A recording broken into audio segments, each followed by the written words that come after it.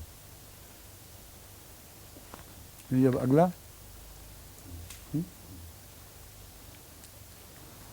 وما أموالكم ولا أولادكم بالتي تقربكم عندنا زلفى إلا من آمن وعمل صالحا فأولئك لهم جزاء الضعف بما عملوا وهم في الغرفات آمنون والذين يسعون في آياتنا معاجزين أولئك في العذاب محضرون قل إن ربي يبسط الرزق لمن يشاء من عباده ويقدر له وما أنفقتم من شيء فهو يخلفه وهو خير الرازقين۔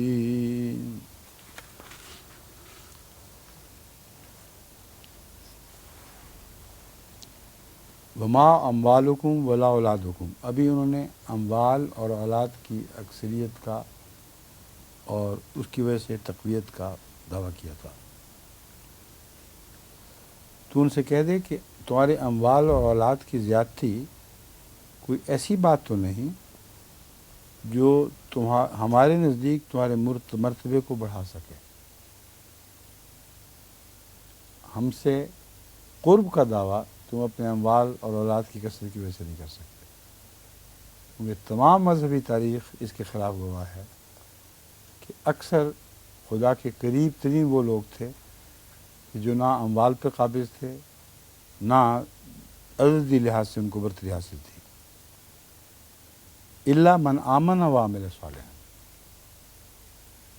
اگر ہمارے قرب میں کسی چیز نے ان کو بڑھایا تو الا من آمنا صرف وہی قرب میں آگے بڑھا ہے جو ایمان لایا، وعمل الصالحات، یا انہی لوگوں کے اموال اور اولاد نے ان کو قرب الہی عطا کیا جو ایمان لاتے تھے اور نیک اعمال بجا لائے، یعنی جن کی اولادیں، جن کی قومی برتری اکثریت اور جن کے اموال ایمان کی وجہ سے اللہ کی راہ میں خرچ ہوئے، اس وقت یہ قوت بن گئی۔ جو خدا کے خلاف خرچ ہونے والے اموال اور اعداد ہیں ان کی اللہ کے نزدیک کوئی بھی حیثیت نہیں، اس لیے اس وقت جب کہ اب تم میں عددی غلبہ حاصل ہے، اب بھی تم ہم سے بہتر نہیں ہو۔ پہلے ایک دلیل تھی مستقبل کے لیے، اس وقت نے پتہ نہیں کب آنا تھا جب ان کو علم ہو جاتا، مگر یہ ایک ایسا استدلال ہے جس کا اس وقت سے تعلق ہے جب وہ دعویٰ کر رہے ہیں، اور گزشتہ تاریخ اس پر گواہ بیٹھی ہوئی ہے۔ تم خود جانتے ہو کہ دنیا میں کبھی بھی کوئی مذہب ایسا نہیں آیا جس کو آغاز میں عددی برتری حاصل ہو، اور تم خود جانتے ہو کہ وہ بہت زیادہ خدا کے قریب تھے تم جیسے لوگوں سے۔ اب جو مخاطبین ہیں ان کے آباء و اجداد کی مثال بھی ان کے سامنے ہے، وہ خود مانتے ہیں کہ وہ اللہ کے زیادہ قریب تھے، حالانکہ ان کو عددی برتری حاصل نہیں تھی، ان کو ہے اور یہ قریب نہیں ہے۔ مشرکین مکہ یا مشرکین عرب میں سے بھی کوئی ایسا نہیں تھا جو ابراہیم علیہ السلام اور ان کے بیٹے اسماعیل پر